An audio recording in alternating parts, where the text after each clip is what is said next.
Buenos días a las compañeras, a la profesora. Hoy les vamos a exponer complicaciones de manejo de sangre y transfusión sanguínea. El grupo está conformado por María Isabel Quiseno, María Fernanda Villada, Michelle Perdomo, Melissa Rengifo y quien les habla, María José García. Vamos a iniciar con una pequeña definición sobre la transfusión sanguínea.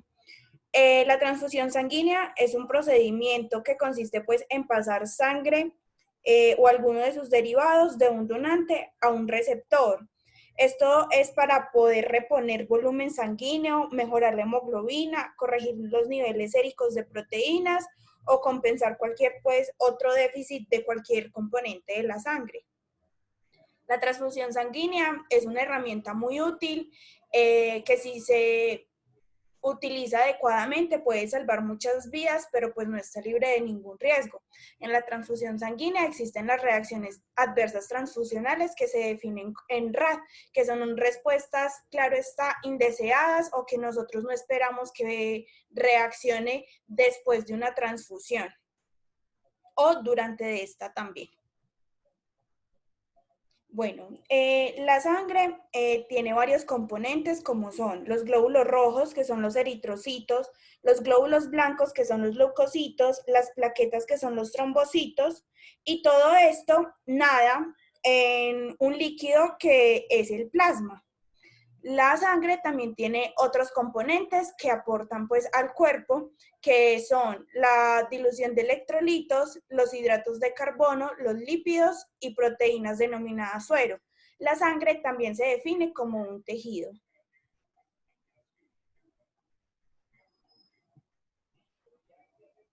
Bueno, como sabemos, la sangre cumple con distintas funciones, pero especialmente se encarga del transporte de distintos componentes, como por ejemplo la distribución de nutrientes desde el intestino a los tejidos. También en ese transporte se encarga del intercambio de gases, que es el momento en el que puede transportar el oxígeno a los diferentes órganos del cuerpo.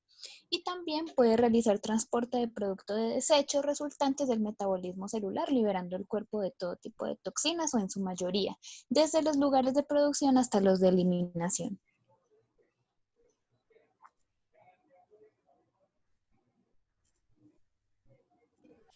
No está de más recordar que no se debe realizar una transfusión en un periodo febril, ya que la fiebre es una de las primeras reacciones que se presenta cuando se hace alguna transfusión, cuando la persona rechaza el procedimiento. Entonces, si está en un periodo febril, se puede confundir la reacción.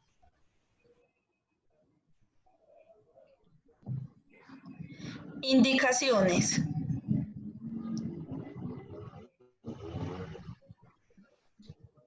La transfusión de sangre está indicada para el tratamiento de pacientes que en un momento determinado presentan una carencia de componentes sanguíneos que no pueden ser sustituidos por otras alternativas. Por ejemplo, algunos pacientes con cáncer que pueden necesitar transfusiones de concentrados de hematíes o de plaquetas porque durante la quimioterapia la médula ósea puede perder temporalmente la capacidad de fabricar nuevas células sanguíneas o personas con la enfermedad de hemofilia, con traumas severos, cirugías cardiovasculares, hemorragias postpartos, trasplantes de órganos o enfermedades que afecten la sangre como lo es la anemia falciforme. Ahora vamos a hablar del decreto 1571 de 1993. En este se reglamenta el funcionamiento de establecimientos dedicados a la extracción, procesamiento, conservación y transporte de la sangre total o alguno de sus derivados. Estos se denominan en bancos de sangre. Otra de las definiciones en el decreto 1571 del 93 está la transfusión de sangre humana o de sus componentes o derivados con fines terapéuticos constituye un acto propio del ejercicio de la medicina. Deberá hacerse bajo la responsabilidad de un médico en ejercicio legal de su profesión, quien vigilará al paciente durante el tiempo necesario para prestarle oportuna asistencia en caso en que se produzcan reacciones que le requieran y cumpliendo las pruebas pretransfusionales a que haya lugar exigidas por el Ministerio de Salud.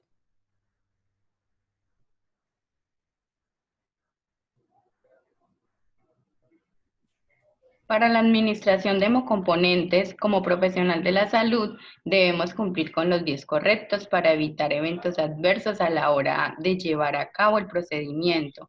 Debemos fijarnos que sea el paciente correcto, la toma de muestra correcta y hemocomponente correcto, insumos correctos según duración de la transfusión y hemocomponente a transfundir, dosis correcta, hora de inicio oportuno y tiempo correcto definido para cada hemocomponente, firma del consentimiento informado, indagar sobre transfusiones previas si se presentaron reacciones alérgicas en estas, verificar que la pertinencia de la transfusión sea clara, conocer reacciones adversas a la transfusión y la sintomatología de estas, registrar en la historia clínica todos los pasos de la transfusión.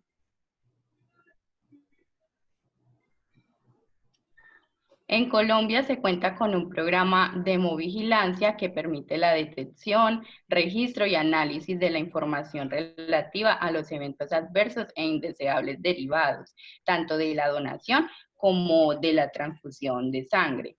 El Programa Nacional de Hemovigilancia tiene sus inicios en el año 2002, donde se realizó la primera medición de seguridad del sistema transfusional, estimando la prevalencia de hepatitis C en politransfundidos. Ya para el 2003, el Instituto Nacional de Salud y la Secretaría Distrital de Salud de Bogotá plantearon la primera propuesta nacional del programa.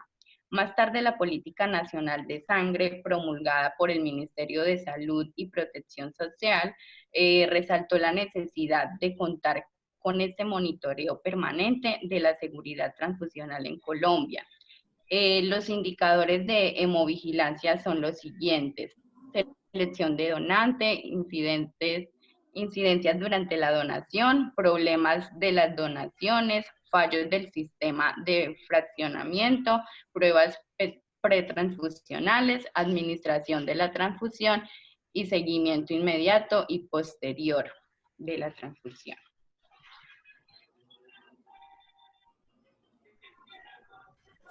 Complicaciones. Entre las complicaciones más frecuentes después de una transfusión sanguínea o durante la transfusión sanguínea está la reacción transfusional febril, hemólisis intravascular, hemólisis extravascular,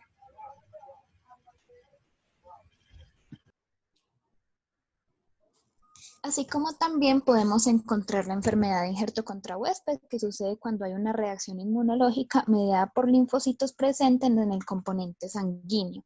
Se encuentran también las alergias, que están desde urticaria hasta la anafilaxia. Son un espectro muy variado y la gran mayoría son leves en la forma de urticaria, pero puede llegar a empeorar. Lesión pulmonar aguda transfusional, que es el TRALI, que se presenta cada vez que un paciente receptor de una transfusión presenta insuficiencia respiratoria y hay hallazgos radiológicos compatibles con un edema pulmonar, lo cual realiza que la transfusión sea peligrosa para el paciente. Existe también la sobrecarga circulatoria, que consiste en que los rápidos incrementos de la volemia a costa de la expansión del volumen plasmático en los pacientes puede generar un compromiso cardíaco o pulmonar e incluso una anemia, y posteriormente serán mal tolerados. Están las complicaciones de las transfusiones masivas, que son una de las numerosas complicaciones que pueden acompañar a estas transfusiones. La función ventricular izquierda podría deprimirse por alguna razón. Y finalmente tenemos lo que sería la hipotermia debido al aumento de la toxicidad cardíaca.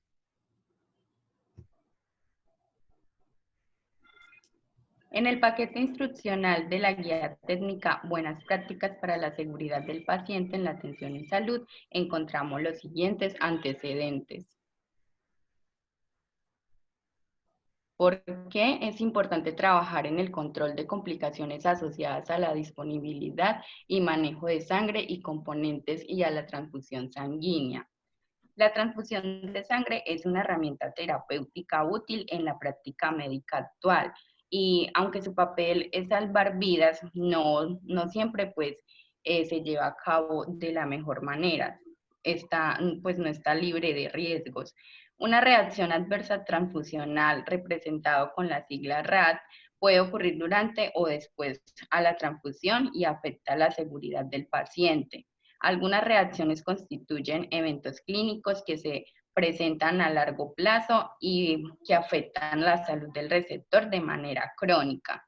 Se ha demostrado que la sangre es un potencial transmisor de enfermedades infecciosas y parasitarias, entre otras sífilis, VIH, hepatitis B, hepatitis C. Y pues no solo esto, sino pues que también la transfusión de sangre puede generar complicaciones agudas no infecciosas como reacciones alérgicas y entre otras complicaciones que anteriormente mencionó mi compañera. Recordemos que la sangre usada inadecuadamente puede llevar a la muerte del paciente. ¿Cuáles son las fallas más comunes que conllevan a presentar complicaciones asociadas a la disponibilidad y manejo de sangre y componentes y a la transfusión sanguínea?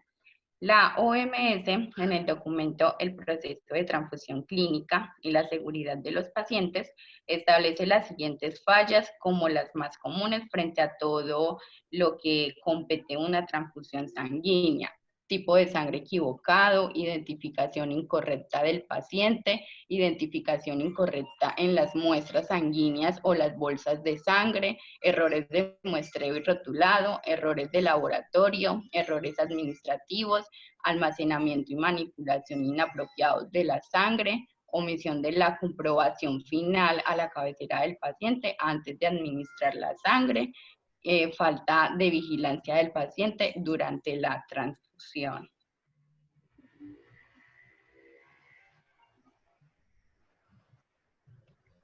Otro de los antecedentes son: ¿cuáles son las prácticas seguras más eficaces para evitar complicaciones asociadas a la disponibilidad y manejo de sangre y componentes y a la transfusión sanguínea? La transfusión debe ser adecuada, en el paciente correcto, en el momento oportuno y en las condiciones idóneas, de acuerdo a las guías apropiadas.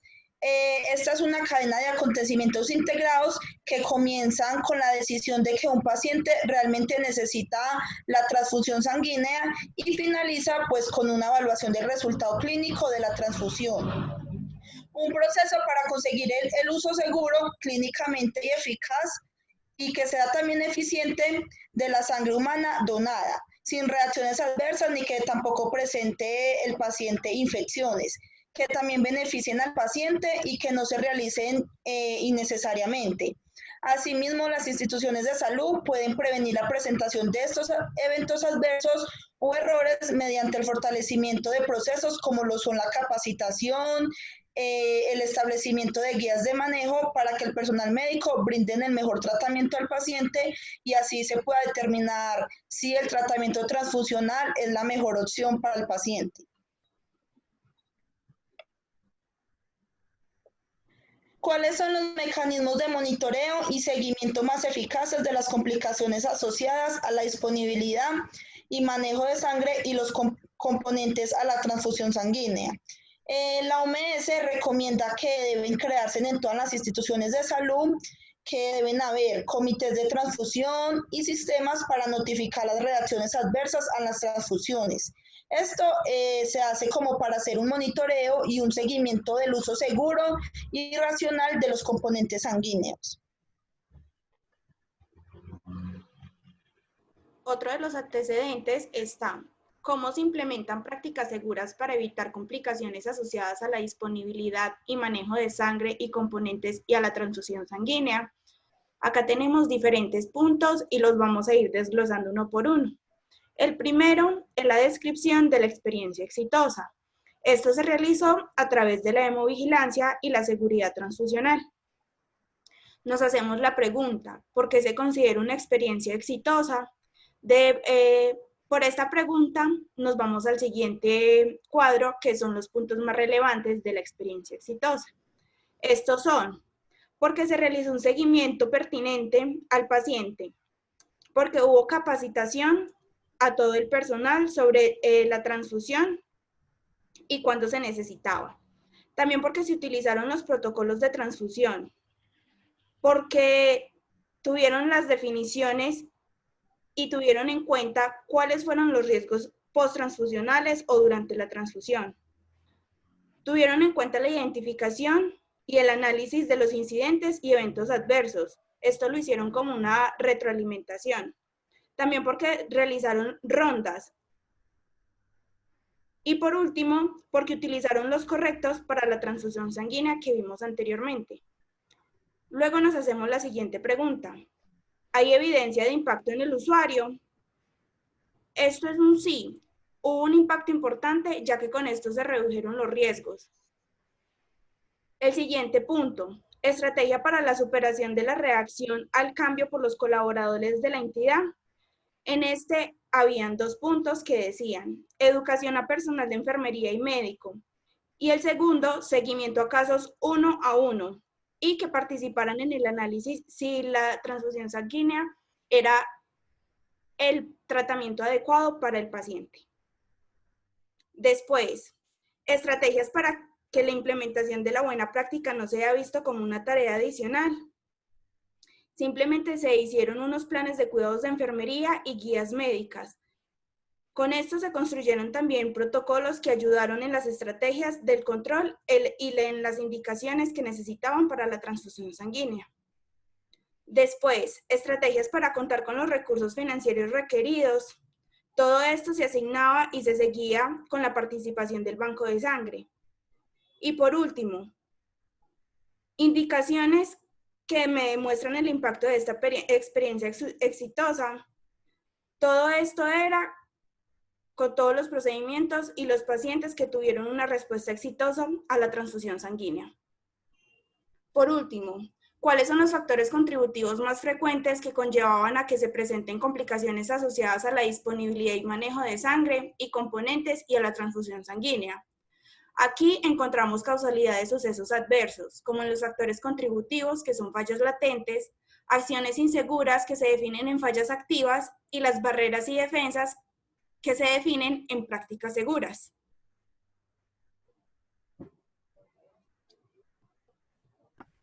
Bueno, ahora vamos a empezar con las fallas. En la primera falla nos encontramos el análisis de las causas de fallas en acción en salud en el protocolo de Londres. La falla número 1 hace referencia a la causalidad de los sucesos adversos y empezamos con los factores contributivos. En los primeros encontramos organización y gerencia y contexto institucional. Organización y gerencia hace referencia a si se tiene ausencia de políticas institucionales para implementar programas de donantes de sangre, ausencia de procesos que garanticen la disponibilidad de sangre y sus componentes, no contar con contratos vigentes para el abastecimiento de sangre y componentes, deficiencia de programas y de inducción y reinducción a personal temporal y flotante, y no contar con programas de capacitación ni socialización de guías y protocolos. El contexto institucional hace referencia a si hay falta de apoyo institucional entre las redes de prestación de servicios y bancos de sangre y a la política de precios de la sangre y componentes. Esto lleva a un evento adverso. Luego seguimos con el paciente, si tiene un riesgo relacionado, si tiene una patología que requiere tratamiento transfusional urgente, pacientes con dudas y confusiones al momento de la orden de la solicitud de sangre, dificultades en la comunicación por parte del paciente por condiciones y características previas. Tarea y tecnología son cuando hay fallas en los mecanismos de abastecimiento de productos sanguíneos, considerando aspectos como acceso geográfico, tiempo de entrega y de recarga del inventario de productos sanguíneos, tipos de banco de sangre que ofrezca la oportunidad y disponibilidad. El individuo que hace referencia al proceso de almacenamiento de los componentes sanguíneos, mal manejo del inventario para evitar un desabastecimiento, no almacenamiento FIFO para evitar pérdidas por el vencimiento, respetar la cadena de frío y hacer seguimiento al despacho y manejo de unidades de sangre fuera del servicio transfusional.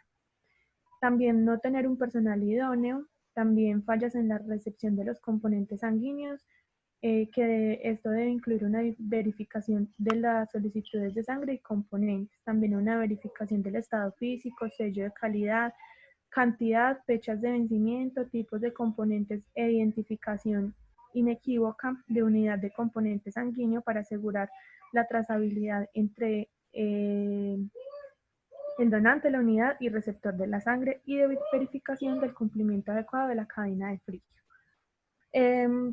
Esto todo nos lleva a unas acciones inseguras que empiezan a ser fallas activas, llevándonos a una no respuesta de las solicitudes de sangre y sus componentes sanguíneos, que se consideraría todo como un error. Entre las barreras y defensas están las físicas, tecnológicas, administrativas, humanas y naturales, que también son las prácticas seguras, pero todo esto nos llevaría también a un evento adverso.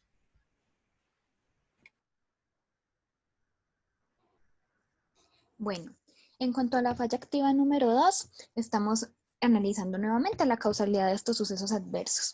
Primeramente, podemos ver los factores contributivos que en cuanto a organización y gerencia se pueden presentar: falta de apoyo institucional entre redes de prestación de servicios, políticas institucionales poco claras para elaboración y adopción de protocolos y guías de atención, no implementación de rondas de seguridad, no contar con programas de capacitación y socialización de guías y protocolos, o turnos inadecuados en cuanto al equipo de trabajo.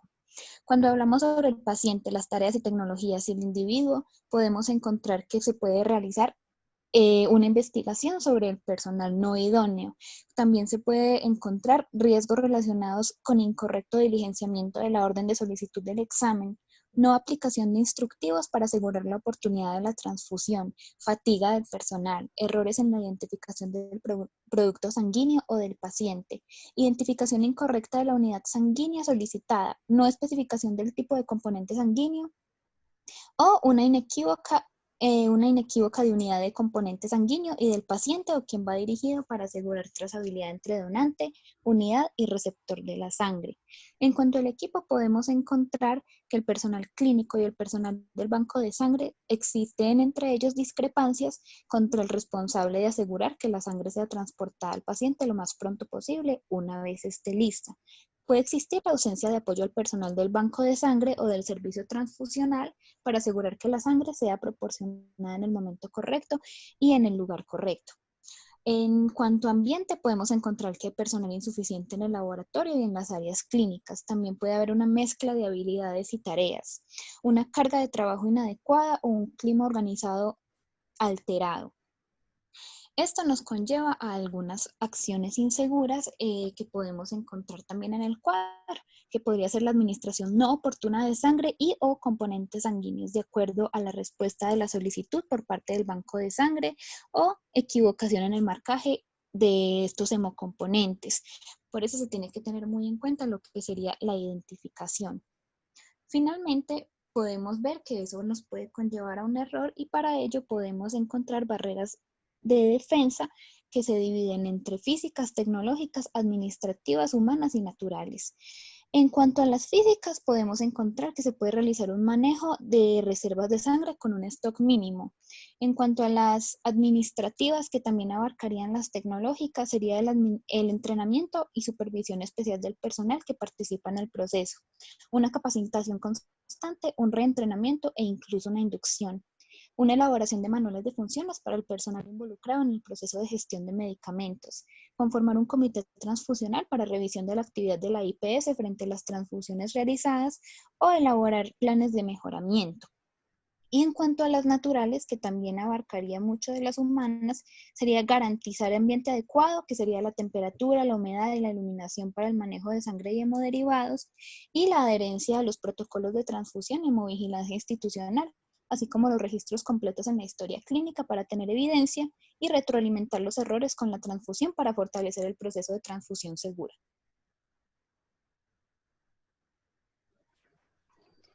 En la falla activa número 3 también tenemos unos factores contributivos como lo son la organización y gerencia y el contexto institucional, que son las fallas latentes que nos llevan al paciente a tener dificultades en la comunidad por parte del paciente y que presente características previas, que ya sea por la edad, el sexo o por la patología que presente. En la tarea de tecnología, que no estén como definidos los procesos de identificación de los componentes sanguíneos, para así evitar que se presente como la confusión de las unidades y su administración a un paciente diferente al que le fue pues solicitado o programado al individuo, ya que se puede presentar la ausencia de seguimiento del manual de tiempos de entrega, se pueden presentar errores en la identificación de los productos sanguíneos del paciente o registros incompletos en la historia de la institución. En el equipo puede haber un riesgo relacionado con la falta de verificación de los datos de la solicitud de la transfusión y los datos de la bolsa de sangre con los datos del paciente. También se puede presentar la falta de comunicación entre el personal médico, enfermería y el banco de sangre y del servicio transfusional o del laboratorio. Y en el ambiente, que se puede dar una carga de trabajo inadecuado, un ambiente físico inadecuado, ya que falte luz, ruido o espacios, lo que esto lleva a que se presenten naciones inseguras como la sangre utilizada para la transfusión no compatible con el paciente, lo que esto conlleva un error y a que se presenten barreras de defensas como lo son las físicas, las tecnológicas, las administrativas, las humanas y las naturales, que son las prácticas seguras.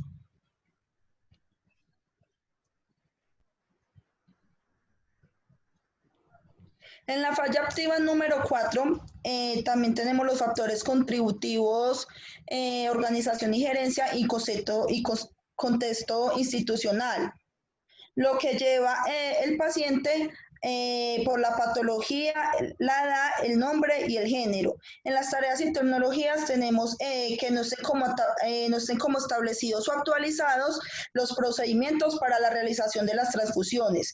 O también se puede presentar que no estén definidos los procedimientos de requisitos de calidad con un coeficiente de variación y errores definidos. En el individuo tenemos que no se presente un personal no idóneo, que no se sigan los procedimientos de control interno establecidos para así realizar el análisis de cada componente.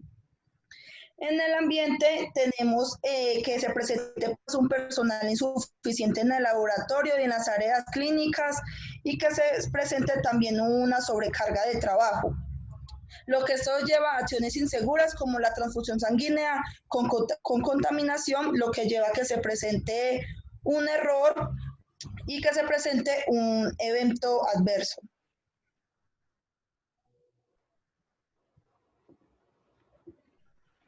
Bueno, en cuanto a la falla activa número 5, entonces regresamos nuevamente a lo que serían los factores contributivos en distintos escenarios. Por ejemplo, en organización y gerencia, en esta oportunidad tenemos que puede existir un clima organizacional inadecuado. Pueden haber políticas institucionales poco claras para elaboración y adopción de protocolos y guías de atención, como lo hemos visto en las anteriores fallas. Puede existir un personal insuficiente en el laboratorio o una deficiencia del programa de inducción y reinducción al personal temporal y flotante. En cuanto al paciente, podemos encontrar que también involucra su patología, sus reacciones alérgicas y la toma de medicamentos que puedan afectar a la transfusión. En cuanto a tarea y tecnología, puede existir falta de claridad de procedimientos establecidos del laboratorio para el monitoreo y seguimiento de las transfusiones. Puede existir una falta de respuesta inmediata a las contingencias, teniendo presente la seguridad y bienestar del paciente, o puede existir una existencia de estrategias para situaciones especiales como solicitudes de emergencia, paquetes de urgencia o código rojo para el manejo de la hemorragia obstétrica. En cuanto al individuo, podemos encontrar nuevamente que puede existir un personal no idóneo, no aplicación de listas de chequeo para garantizar la completitud de la identificación de las muestras, falta de implementación de estrategias para situaciones especiales como solicitudes de emergencia, paquetes de emergencia o códigos rojos para el manejo de la hemorragia obstétrica. También puede existir fatiga del personal. En cuanto al equipo, lo que se presenta más frecuentemente es la supervisión defectuosa de la transfusión. Y en el ambiente puede existir una mezcla de habilidades y tareas, así como también una carga de trabajo. Nuevamente esto nos puede llevar hacia un error, pero para ello existen barreras y defensas, que en este caso las físicas involucrarían contar con un sistema de información actualizado que permita el control sistemático en el seguimiento de las transfusiones. En cuanto a las tecnologías, implementar la identificación de sangre y hemocomponentes de manera sistematizada. En las administrativas se puede realizar una elaboración de manuales de funciones para el personal involucrado en el proceso de gestión de medicamentos. En cuanto a las humanas, podemos comprobar antes de cada transfusión que el paciente de transfusión coincide con la información sobre la solicitud. Y si se detectan anomalías, el componente de la transfusión pues no se transfunde. Y por último, las naturales, que son las actividades de clima laboral que logren disminuir las presiones a las que se ve sometido el personal de salud para que exista un mejor desarrollo. En la falla activa número 6, que es la última, iniciaremos con los factores contributivos. En la organización y gerencia se tiene que no se cuenta con procesos o procedimientos administrativos o de apoyo claros o desactualizados y no socializados. También la inexistencia o deficiencia de los procesos de auditoría o seguimiento al cumplimiento de políticas y lineamientos institucionales. Por último, crisis financiera, falta de pago a proveedores por falta de disponibilidad del flujo de caja. En el contexto institucional tenemos que es la regulación y normatividad que afecte la institución. En los mismos factores contributivos tenemos como paciente, paciente de edad avanzada o neonatos, recién nacidos o niños. También el paciente con antecedentes clínicos de importancia o la complejidad de su enfermedad. Como tarea y tecnología, tenemos la ausencia, desactualización o no socialización de guías médicas y protocolos de manejo. En el individuo, personal asistencial sin actualización o con poca experiencia, no adherencia a protocolos o guías clínicas institucionales. En equipo, tenemos el paciente no informado, consentimientos no registrados, no comentar entre los miembros del equipo que atienden las pautas terapéuticas y colaborativas requeridas del paciente, la falta de liderazgo del equipo y por último que no hay una disponibilidad de profesionales para una interconsulta o solicitud de concepto terapéutico. En ambiente, tenemos que el ambiente en el que se encuentra con el personal con poca experiencia o en entrenamiento y pocos especialistas. De aquí pasamos a las acciones inseguras, que es el uso inapropiado de los productos sanguíneos. Todo esto complementa el error, pero también tenemos las barreras y defensas. Empezamos con las físicas, que tenemos contar con algoritmos para las transfusiones, que sea de un apropiado uso, pero también con algunas restricciones si lo requiere. Seguimos con las administrativas, que conforman un comité transfusional para revisar las actividades de la IPS frente a las transfusiones realizadas. También estos se encargan de elaborar los planes de mejoramiento. Y por último tenemos las humanas, que participar en las capacitaciones permanentes de las transfusiones sanguíneas es lo más importante. También la adherencia a los protocolos de transfusión y de hemovigilancia. Y por último, auditar el cumplimiento de las recomendaciones, la información escrita dirigida al paciente se da en el momento oportuno y es legible y comprensible. Debe recabarse el consentimiento por escrito.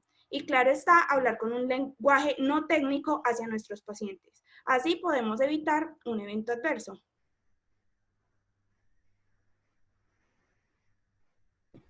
Bueno, estas son unas conclusiones que sacamos a partir de toda la presentación.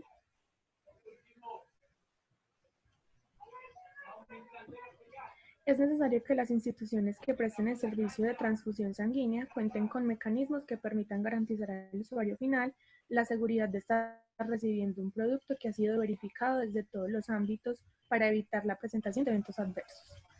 Es prescindible para los bancos de sangre y servicios de transfusión contar con un sistema de gestión de calidad que incluya desarrollar acciones preventivas o correctivas y de mejoramiento continuo, fundamentado en una adecuada monitorización a través de los indicadores de las situaciones que pudieran estar afectando la prestación del servicio a los usuarios.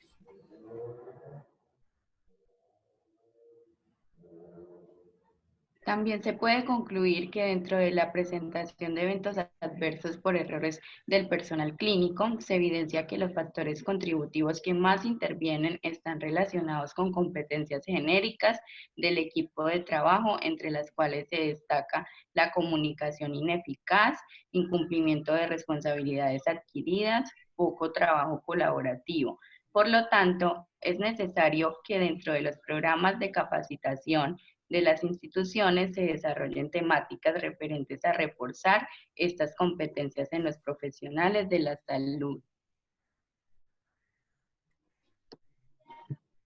Y por último, se debe motivar la cultura de reporte de eventos en todo el personal y la importancia de documentar y notificar todo tipo de eventos que puedan llegar a suceder para poder realizar un análisis completo y adecuado de las situaciones que se presenten y el manejo posterior de las mismas. Todo el personal que interviene en el proceso de transfusiones de componentes sanguíneos debe estar capacitado para saber actuar en caso de que se presenten reacciones adversas, tanto en su detección temprana como en su manejo y resolución, con el objetivo de minimizar los daños que se puedan ocasionar al paciente.